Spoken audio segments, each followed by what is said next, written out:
Good evening, traders. Captain Jim James here with your daily brief. Haven't made a video in a little bit here, but I did say I wanted to put a video out as we are, at a point in the market where people start to get anxious, a little bit of fear in the market possibly. As you know, well, first we're going to look at the E-mini. This represents, the S&P 500, the SPY. It's a slightly different chart than SPX and SPY, but it's the most complete in terms of the complete moves that are made in the day and in the overnight. In past videos, I've talked about how you could use this chart with basic resistance and basic support lines to know when to make entry in the market. Now, as you know, small caps can somewhat move on its own. It'll sometimes, move independently of the SPY and the Qs as well, Nasdaq. But this is a pretty complete composite that still represents the top heavy indexes, which means, there are only so many stocks that actually move an index. And most of those stocks are included to some extent in all three indexes. So to look at the S&P, the 500 is fine. We don't have to look at the other indexes tonight. So if you're in a specific stock, if you're in an Apple, if you're in Tesla, even though Tesla does move on its own, Tesla can also move with the market when the banks want it to. So this is a good indicator to use for where we are right now. Now, and in the past that we've talked about where you can make your long entries on a chart like this, right? And you know when to get out of your long entries in a chart like this. You could probably make anywhere from 8, 9, 10 longs in a year, and probably 5, 6 shorts in the year, and it would be 100% win rate using just a chart like this. And I went all the way back to March of 2020 for a reason, and that's because we broke below this channel over here in the bottom left, and we fought our way back up with infinite QE. And I wanted to show this part of the chart to you because if you look below here, right, we made this new channel here, and we took a small rest once we were in this channel. And even though we kept going up, there were rests along the way. And there was this one stretch here where we went right out and above our trading channel. We did that once again later on. But the importance is that the stock market does go up and it comes back down. Even on long runs, there are small areas where we either trade sideways with small downward movements, or we trade sideways for some relief, some downward relief. And some are more pronounced than others, right? So we can look even in here, on this move up here, you'll still see that we retraced back into the bottom of this channel, right? And they tested 3 times if we wanted to go down. And on the third time when we said, no, we're not breaking this, we want to go up, we went up, right? The market forced its way up. Now, we did it twice more, and we were told no again, so we made another run up. And so the way the market flows, it's important to pay attention to these things. One other thing that I want you to notice is that this year, a lot of you have known that depending upon where we are in the month, during the monthly and quarterly OPEX cycles, that you can kind of track if we're bullish or if we're bearish for that month or quarter, where we're headed and when we're going to sell off. You can just check the dates. You can see here, this is the 13th, right? They brought it back up to print on the 17th, and then of course I think the May OPEX was the 20th. And I'm going to bet you that the 18th of June was the OPEX, and again on the 20th of July, and then back down here the 19th of August. This was the 21st of September, right? This one we were expecting this move, but we were not expecting this further move down. Now, we did talk about in the past when let's say we get down to this bottom of this channel, right? I tell you when you first start to re-enter, you can take long in the money. Well, actually in the money would be right over here. Long in the money call spreads right? I said 1 to 3 months out. This is October 18th, and over here is the 17th. So if you were to start there and then we continued to sell off, it would still recover at some point down the road to print those call options. And the real reason for that is with modern monetary theory, the Fed does step in. Now, we just had the coronavirus, right? A year or almost 2 years ago now, that affected our market. And they went through extraordinary measures to try to control it. Does that mean that we're always going to be able to control what happens to our market? If it's going to do like a natural black swan event or something? No. But we did have a black swan event in 2020. And we applied tools to force the stock market into a recovery. So even if we have those events, the Fed, as of right now, and until it doesn't work, does step in. And you can see it right in here as well. When we started to correct over here, this deeper correction, everyone was saying that it was going to be a black swan, right? And it turned into not being a black swan. So if you had gotten, as we've talked about, more aggressive as we continued to fall, eventually, once it did make this turn above here, and if the VIX was to match up, you would be fine, right? You would know how aggressive you can get with your longs. And so now some time has passed since the last video that I've made. And I think somewhere in here is when I stopped making videos. And I didn't make anything during this run. But I want to talk to you about where we are in this run, because it is important. And the reason is that we hesitated here on October 27th, right? So you see this hesitation, this red candle here. This wasn't a relief rally. This was a hesitation if we wanted to break through into this old trading channel that we had. It was indecision.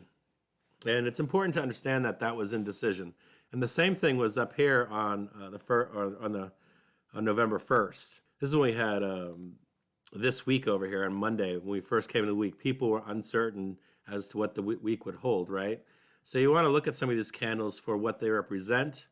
Was it an actual pullback, right? And they weren't. So technically we've had one, possibly two red candles, but from the start of this move down below, it's just been relentless. And when you start to overextend like this, posted earlier tonight a chart showing where we are with the VIX, and it's not creating fear in the market, it's creating complacency in the market, I should say. So there's no fear in the market, right? And when there's no fear in the market, we shouldn't be starting our long positions. You want to be starting your long positions when we're in peak fear down below here. And when I post that stuff on Twitter, oftentimes I get ripped to pieces, you know. I usually get yelled at when I'm telling people to get long in the market, and I usually get yelled at when I tell people to start closing their longs. So when we start to get to either one of those extremes, I always use that as a gauge. So I'll start getting really bullish when everything's really bearish, and while everything's really bullish right now, I'm starting to get bearish publicly, and of course I'm getting a pushback, and so that's my gauge to to check to see if we're actually long in this, or if we should continue to stay long in this market or not. And the reason for that is that oftentimes people will miss this move down below here. They won't get long. They're fearful. They'll push back on me saying get long down here, and then once we're up here, they might start getting long, and they're thinking to themselves, I have to stay in this long position or capture some of this money because everybody else is getting rich, okay? Meanwhile, the smart traders made all their money down here, right? And so they're taking on less and less risk as we make this move up. So that's important. For where we are right here, I want to talk to you about a few things here. The advancer decliner list, there's some people will put out like a 200 or 300 ticker advancer decliner list. There are lists that are bigger, and some of the lists also show how long people have been in these long positions. That's an important detail that is sometimes left out. So if I was going to enter, let's say, Apple on the 1st of October, you want to see how Apple's doing 1 month later, right? And you want to think about how long does a bank hold a position. So if a bank goes in long, let's say with $100 million on Apple long, right? You want to know how, or you want to think to yourself, how long are they going to hold that long for it to make them money, right? How long are they willing to hold it? Is it for 20 days? Is it for 50 days, 100 days, 180 days, 360 days? Usually it's no longer than a quarter. When you hear about rebalancing, right? You know that there's some small rebalancing that takes place at the end of each month with OPEX. And you know that there's much larger rebalancing that takes place every quarter, right? So you know, let's say 3 months at max, they're going to hold most of their positions, right? So on our intermediate charts, we look pretty good here. They look like people want to stay in until we get to this top up here. So when I say to you, hey, when I'm on Twitter, let's say, and I say, hey, there might be a small pullback, right? The reason I'm saying that is for two reasons. I'm saying it because whenever we make big moves, right, we tend to trade sideways. This is a sideways move here. And then we'll push up, right? And then we'll tend to trade sideways or retest below if we need to check to see if we actually want to go this high up here, right? So that's just basic stock trading. So you need to know that. So let's get on a smaller chart here, okay? And let's put something else in. Let's go back to the 1 year. I want to do something else for you. So OPEX this year is, I believe, on the 19th. So what we'll do is we're going to put on the 19th, we're going to put OPEX, okay? And you can see where OPEX is. And you can see normally with OPEX, right, we'll start to trail off. We came up, right? We're leading up to OPEX. Let's say this is what? Right here is the 4th or 5th, right? We had a little bit of a pullback, just a little bit of relief. We pushed up, right, to where they wanted it. And they closed their spreads, and then we sold off into OPEX, right? So pretty much the week before OPEX, we sell off. So we know we've got the 19th here. So you figure, let's say on the 12th, you want to be done being long. That would be the plan, right? We're gonna stop being long no later than the 12th at the latest. That would be, we need to get to 4. Let's put this on a smaller chart. So we want to get to somewhere up in here, right? 4766.25. That's where we want to be, right? If you're a bull, you're like, I want to go and make max money, max gains. That's what you're looking for. Whether we hit that now or if we jump above and over. And you start to have to think to yourself, can we get here from here to there with some form of relief or trading sideways? Does that even happen, right? And this chart really doesn't show itself well. So we'll make the chart a little bit smaller and start looking closer, right? So you can see we have this nice push up, right? Because we got to get moving, right? To get up here, we need to get moving. If the bulls want to get up there, we don't have a lot of time. Let's bring on a smaller chart, right? And this right here, this is the 4th. And we have until the 12th. Or let's say I think that's on the 11th. Let's move it to the 12th. Bring it the 12th at 1600, right? So we have from here to here to get up here. And you can kind of see that we've done some trading sideways, right? You can see this is November 3rd. This is yesterday. We traded sideways. We really kind of want to get like this, right? And maybe climb this up here or push this above if we can, right? And I've talked to you on Twitter before saying, buy any dip that you can, any relief that you can get down here. We bought this and rode this one up. I've just been day trading inside of this area here, but I haven't taken a long here. And the reason being is because of where we're at. I'm gonna bring it down to a smaller time frame here. I think, is that the 1 month? Let's get inside this 1 month. And let's start to put some known supports. We know that this is a major support here, right? We know that this trend line is major support. You can see we kind of ride around on it, right? So this number is going to change every day. We know that tomorrow that it's going to be 4608.25. This would probably be the worst it would be unless we did a liquidation, a mass liquidation. we can draw in some decent supports. We've got one right here, right? We know that we pushed up and we were able to hold this for 2 days, I think, right? We pushed up in the 3rd, the 4th, and now we're heading into the 5th. We're looking very bullish, right? So we'll take this down to the 5-day. Put the auto on. You can start to see, right? We can start to adjust these. We know we've got some support here. We know that this is a scary area here, right? You could say that there's some support in here, a minor support, somewhere at the halfway mark, right? The bulls will want to defend this right here, right? They'll definitely want to defend this area here. But this is a long way down too. If you start to break through this, it's possible that we just let it go and push back up. So we know that coming into tomorrow that we're looking at like 4608.50. Chart that for yourself. We got 4630.50, right? Then somewhere in here we've got 4650.75, right? Take the auto off.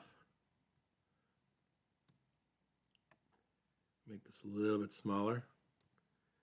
We know we had some resistance over here. We saw this resistance today. And we had that same resistance at the end of the day, right? Remember that we pushed it up right into the 4 o'clock hour. So we need to break through that. We have already tried twice. Sometimes futures will do that for you. If we can't push it up, they'll push it up. A bank, bots and algorithms will push it up.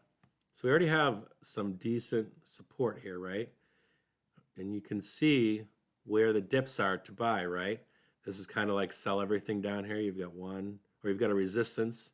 This is going to now be your R1. This is your S1, your S2, and your S3 for tomorrow, right? Let's go back out a little bit, and we're going to take the auto off. We can start to see, isn't it kind of neat that right down below here, right?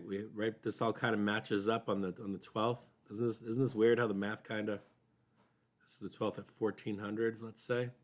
Isn't it neat how this big push up right here kind of coincides with what took place during the FOMC, right? So this was like a decision area, right? Are we going up or are we going down?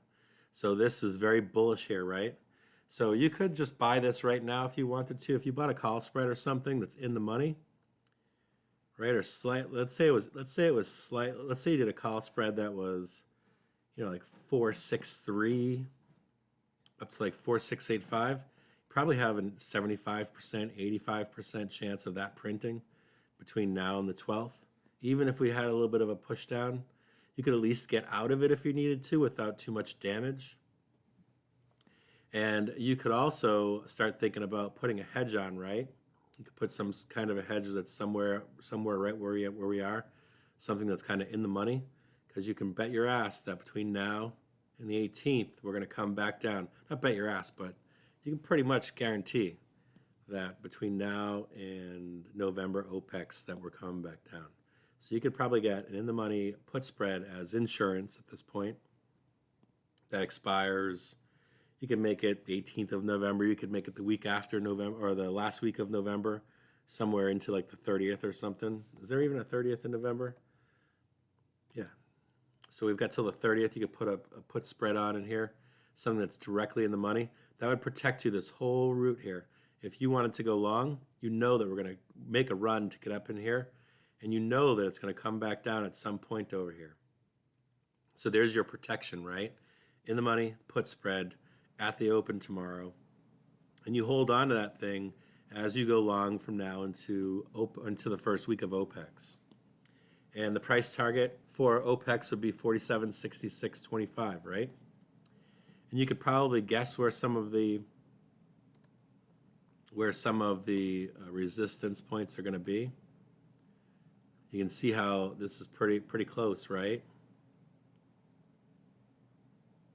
Make this one a little bit bigger. Probably have 1, 2, 46.72. We like to break through that, and 72.50 I bet is a I bet you 72.50 is going to be a psychological. I mean 47.50. If if I had to guess. That's going to be the psychological breakthroughs up here. Now we're on November 4th, right? We've got tomorrow and all of next week. And we're going from 46.74 to 47.66. That's what, 90 handles or something, 90 points, something like that. I think that's what it is. No. Yeah, I think that we're roughly somewhere in there. I'm not going to look that closely. We can do that. We've shown that we can do it before, but you want to start to consider this in time. You want to start to think about, as we move forward, are we just trading sideways? Are the pullbacks too deep to make that push up? And how aggressive you want to get to make this in this time frame. That you figure we got, what, 6 trading days left? 6. Maybe if we were to go into the following Monday, you would get into 7 trading days. That's like 20 points a day, something like that. Maybe we have 1 or 2 big pushes, makes it 10 points a day. And then maybe we have 2 big pushes from here until there, okay?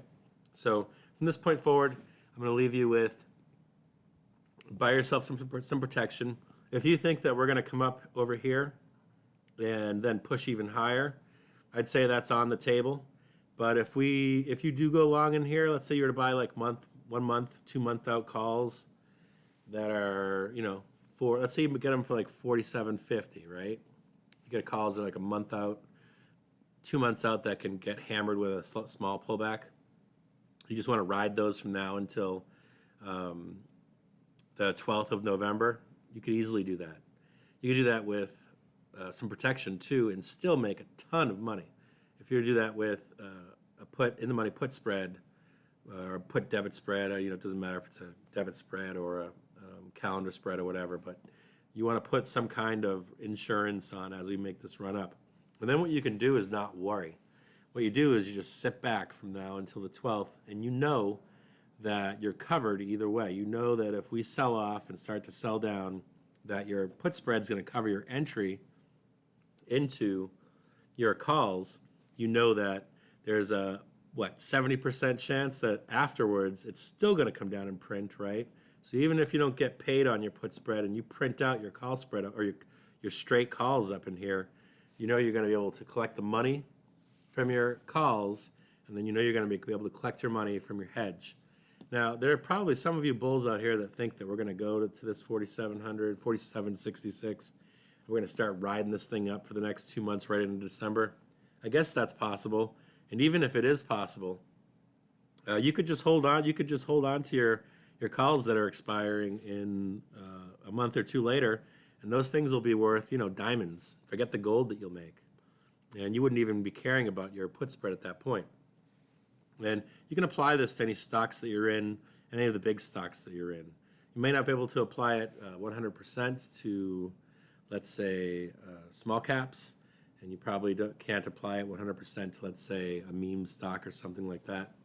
But generally speaking, for the market, where we are in the market and where we're headed, and for some of the fear that's out there, or that's starting to grow, I want you to know that there are ways to mitigate that fear, put a hedge on, and still be looking to make a ton of money. Now, the only problem that we still have in here is we've had so many green days. So I still stand by my thought that we're going to have one shakeout at some point between now and here. We're going to have a shakeout.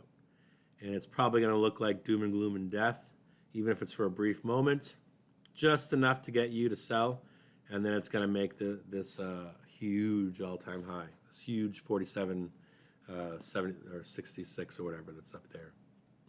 Okay, so my plan going forward, as of right now, I put on my hedge today. So we got this nice, beautiful, sexy hedge. It's going to last from here to here. I'll day trade this until we do get our pullback, if we even get it. But I'll day trade it. If we do get that pullback, I'll take one more big long into the 12th. And that's all I've got for you. I'll make some other videos here shortly. I'll do some on the VIX, and I'll do some basic ways to follow the VIX. There are ways for you to make money swing trading, taking longs on for 1, 2, 3 months and not having to worry about them. by the quarter. There are ways for you to, we've talked about day trading, and I'll do a day trading video because I switch what I do. I'll take longs on way down here, and then I get out of them, and I'll only take day trades unless we have a pullback or an event like this. I did get long in here, but I did sell as well. I took my money and ran at the end of the day. I was day trading this, and I'll day trade this all the way up. If we do get one pullback, I will put on some form of a 1 month or 2 month out long to go with my hedge. I do want to say that I appreciate everything, all the support that I get on Twitter. I did make some comments on my Twitter handle about my comments section being all fucked up. That isn't directed towards any of you that make jokes at me or complain about me, any of that kind of stuff. That's all fine. I think sometimes Twitter, you get funneled, you get bot accounts, right, robot accounts, or you get new accounts that are only there for the spectacle. Let's say Tesla going up or the market burning, and Twitter algorithms will funnel them to you. I had 1 or 2 new Twitter users say, I found you because you were recommended this week when I made an account. And I don't mind joking around. I don't mind fucking around. I don't mind that stuff. What I do mind is just like the flaming. I mind when you're cluttering up other people trying to have conversations that are serious in my comment sections. I put this information out to give you guys help. If you guys don't like the shit that I post, if you think what I post sucks, if you think you're a better trader than me, then just don't come inside my fucking feed because, I've been doing this for years, I know when to make money and when not to make money. I know when things get too risky. I have my own rules. You probably have your own rules. I don't know how long you've been trading. I know for myself that when I've broken my rules, that I've burned my account, not for $1,000, $10,000, $100,000, much bigger. So, you have to take on whatever risk is good for you, but this is what I do for a living. This is how I have, I've got family I have to take care of. I've got dogs I got to take care of. I have this life that I want to live. And so sometimes I know you guys want me to say, we're going to the moon, and we might be going to the moon. But I don't trade like that. I trade as safe as I can and to try to always win. That's how the banks trade. That's why not all banks stay in business, not all hedge funds stay in business, but that's how they trade. So I try to trade with them in mind. I try to trade thinking like they think. I try to trade. I'm always I don't never ask myself what you're thinking or what I'm thinking or what my friends are thinking. I'm always thinking to myself from the perspective of a bank, right? When they're putting out 20, 30, 40, 50, $100 million, when they're buying $32 billion or $3 billion of a stock in one fucking day, I'm wondering why they're putting that in, how long they're in with that stock and why, right? Are they trying to sell out of the market? Are they trying to buy into the market? Are they selling the market down to you and to smaller banks? All those kind of things. So I don't know where I'm going with this. I mean it more. I guess what I'm trying to say is I love all you guys. You guys are all awesome. And it was really weird because after this past couple weeks, all of a sudden, all the new small follower accounts just disappeared. I've actually, there are some new small follower accounts that I've friended because I do want you guys to know if you're legit, that I will follow you. I'll talk to you. If you're constructive, we can discuss things. But the past 2 weeks, it was just fucking crazy. I mean, it was absolutely fucking crazy. I don't do well in FOMO. I don't really get too hyped into FOMO. Even yesterday, when I'm in day trader mode, like yesterday, I sold my position right when we went into close yesterday, and I had a fat position, stupid fat position, and we went up again this morning, but that trade wasn't meant for me to take into tomorrow, which is now today. And that's the same with today. The only trade that I put on, I did take a couple shorts and a couple longs day trading. We were inside of a trading box, like boiler room shit. But the only other trade that I put on where I looked at a chart like this and said, hey, what can I put on today that's long, right? Because a put can be long and a call can be long. And the only long that I saw today was an in-the-money put spread from now into OPEX. So consider that. And this still looks like, if you're thinking we're going to get a holiday or Christmas rally, it still looks like a holiday or Christmas rally to me. And as far as FOMC went, you can say whatever you want, but I have to trade what's in front of me until it doesn't work, always. And if it wasn't clear enough for any of you out there, you can say it was because of being in a Zoom meeting. You can say it was because of this, because of those that. Sometimes the news is meant to tell you other things, and sometimes the news is meant to tell you to carry on. Sometimes they're lying to you, and sometimes they're trying to tell you something else. That message from Jerome the other day, from Jay, was nothing other than get at it. The Fed chair is not going to sit there and tell you one thing and then do something to absolutely fuck you, the market, to fuck the United States of America. It ain't happening. Now, that doesn't mean that they're doing the right thing. That doesn't mean that they know what the fuck they're doing. I don't think that they're any of those things. But you can definitely take from that message that he gave, right, that the market is on. Now, that doesn't mean we're going to 500 straight line. You will get pullbacks. You will get relief rallies. You'll get sideways movement from here to there. And in all honesty, thinking about this logically, right, if you were to do this move up here, come back down for this relief somewhere down in here in November, right, you start looking at this over here, and you start seeing this sell-off coming into OPEX, you can easily see 500. Well, I don't know where we are over here, but let's say December. I can easily see 500 here. And the reason being is when we get into the holiday months, if some of you guys have been trading a long time, when they are good holiday months, we tend to grind. It's a really weird thing. And you don't really want to be day trading that. When we get it, and I'll do a video about that once we get into this OPEX in November.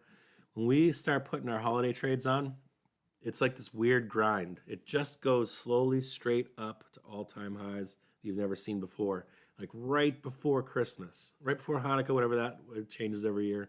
But there's like that 17th of December, right under that December OPEX. I think that's December OPEX. But you'll see this weird-ass grind that just goes straight up. And what you do is you just put a stupid outside the money call spread on. We'll chart it out for wherever we are. And I guarantee you that if we make this move up here, come back down for some relief for the bears, then we will make a kick-ass holiday run. And you could literally just go about your business. You just go and spend some time with your family and your friends, kick back, check back every week or so leading into the holidays, and you'll be cashing your stuff out, and you'll have a nice fat end-of-year bonus for you and your loved ones, okay? As of right now. Shit can change tomorrow. That's one other thing. Before I go today, you guys have to pay attention to how I trade. So if I'm in like Davey Day Trader mode, I'm in Davey Day Trader mode. So if I'm sitting there saying to you, we're going up, and then 15 minutes later I'm telling you we're going down, that's all relevant to me trading the day. If I tell you something like, hey, which I did, I bought the fuck was that? I bought Snap call spreads.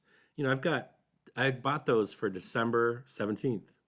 I bought those at $51 and change to 65. There was a 50-65 C call spread for December 17th. So if you want to talk about that, where that's going, that's a whole different conversation. You have to parse when I'm talking about what we're doing for today and then what we're doing on a more macro scale in the market. So this is what I'm telling you about today. You know what to look for. You know what support lines are. You know what resistance lines are. You're going to be looking to break through these things, find the support, and then move forward, right? Or you're going to be looking to fall down when we hit one of these things, and then we're going to hopefully stay above it, tap it 2 or 3 times, and then move up, right? That's how you play support and resistance lines. I also use, when I trade, I use the 50 and the 50 daily moving average and the 200 daily moving average for most of my day trades. And I use them on different time scales. I'll use them on a 1 minute, use them on a 5 and a 15 minute to make sure that to make sure that they look right. And then I'll scale out, of course, on a daily bar chart, just to make sure that we are where we're supposed to be in the market once a week, sometimes once a day, but whatever. But anyways, just be aware of when you're getting things from me, when I'm posting stuff. I'm posting relevant to the play that I've posted on Twitter. If I post a play, if I like, I bought this or I sold this, that's what I'm posting about. If I say, hey, we're going to be here overnight, that's where we are overnight.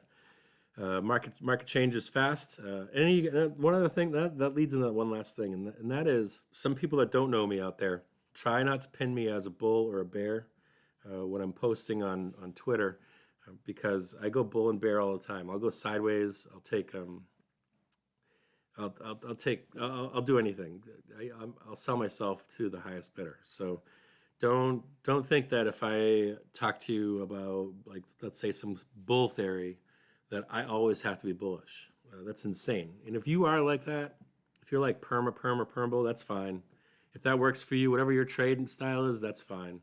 I try to capture as much money as I can when I can, right? Because some days I don't trade. Like, matter of fact, there are not this last summer, I think there was some part of the dog days of this past summer where I didn't trade I might put 1-2 trades on in a week, where Theta Gang's ripping it up. And a lot of guys that I trade with on Twitter, we were joking the other day that we'll take a nap sometimes while we're posting. We'll make a few posts. I'll pass out in my chair. And, so there's times to get it. There's times to not get it. And, so I don't know. I don't know what to say.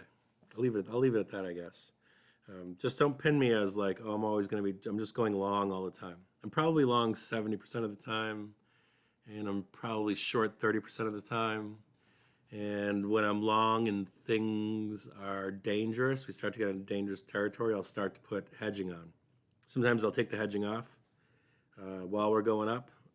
Sometimes I leave it on. So I don't know what to say on that topic. But just I've had some comments saying, hey, the other day you said this, and now you're saying that. So right now I'm in day trader mode.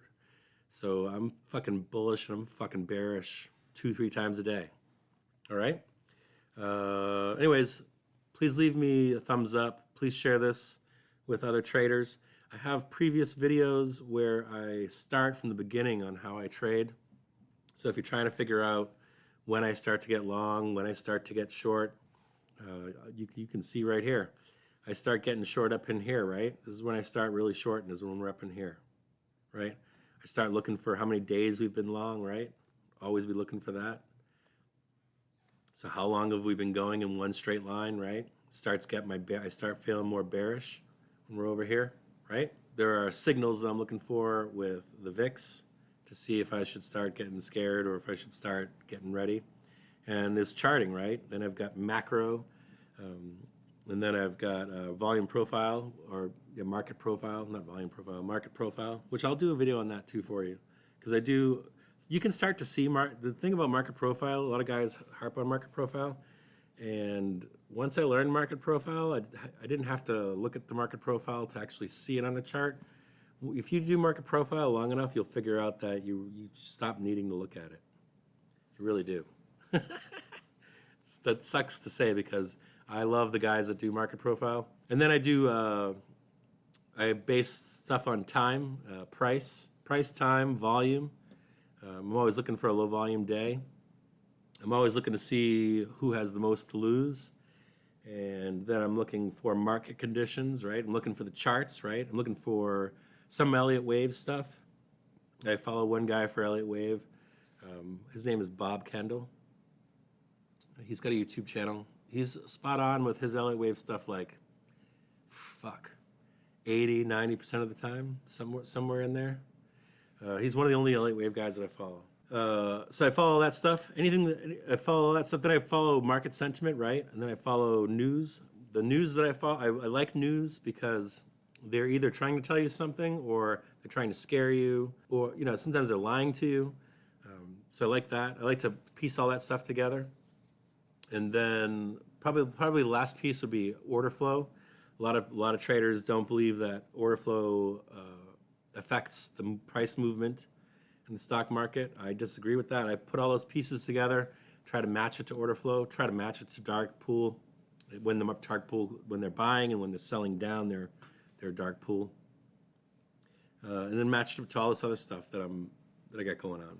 So I'm more than willing to learn all the time. You know, like if I don't know something, let's say I don't know a lot about bonds, I'll go find myself a bond guy on Twitter, and I'll start following them. I ask them questions. If I don't know something about a currency, I had to ask a guy the other day about currencies between Australia, England, the United States. I had some questions leading into FOMC. So I'll follow those guys. They're a bunch of guys that deal with VIX. Like, that's all they trade. That's all they fucking trade is VIX. You find those guys, those women on Twitter, if that's your thing. Or if you don't understand VIX, I can do a simple VIX, how to use VIX, like how I use VIX to trade the SPY. You know, like, if you want to learn about the VIX, go find some guy that's only trading the VIX. And you would be surprised if someone comes in my comment section and says, "Hey, can you show me or teach me?" I used to try to show people that, and then I just started making videos so that I didn't have to respond. I could just say, "Hey, find my YouTube channel, start the first video, and start working your way through them," so that it's more comprehensive. You kind of get where I'm coming from. You get a better picture of where I am in the market, so you can see. And you can see. Look at my cursor right here. Like, you can see where I am right now in the market. You can see that we've got a deadline up here. You can see we've got a 90 handles to put on, right? You can see that we've been up for, what, 16, 17 days, something insane like that, right? So you start to look at the VIX, you start to compare the VIX to the SPY, and it's extended. It's long in the tooth, right? That's what they say. So I'm looking for a relief down here to push up. I'm only day trading what's in front of me each day. I've got this nice protection on over here, and I'll grab a long that's a month out if we get that relief. If not, I'll day trade this bitch all the way to the top, and I'll make all that money. As a matter of fact, I'll put that fucking long trade on, and then I'll day trade it all the way up as well. So that's easy to do as well. So anyways, hope you all have a great night. I wouldn't be too concerned into Friday. My thought would be with this OPEX that they're going to try to pin it. If I had to guess, they're going to pin it between 4650 and 4674. If I had to guess, they could possibly pin it 4699 to 4677. They're going to pin it somewhere in here. They might even just keep it right here at this 4674. And then as soon as they close all their shit, we could probably have a nice down day on Monday, and possibly, or we just start ripping, right? So I don't really care if we have a down day. I don't care if we have a down day. I don't care if we rip all the way to all-time new highs. I have my trading plan, and I hope that you guys have your trading plan from this point forward. And this will affect, like, Tesla. It'll affect Apple. It'll affect small caps. It'll affect the Qs. So if you're like, hey, the Qs are running today and the S&P is not, jump over to the Qs. You already have your trading plan. You already know what the plan is for the market by watching this video. All right. I fucking rambled, didn't I? Just kept going and going. Have a great fucking night. I'll see you on the fucking floor tomorrow.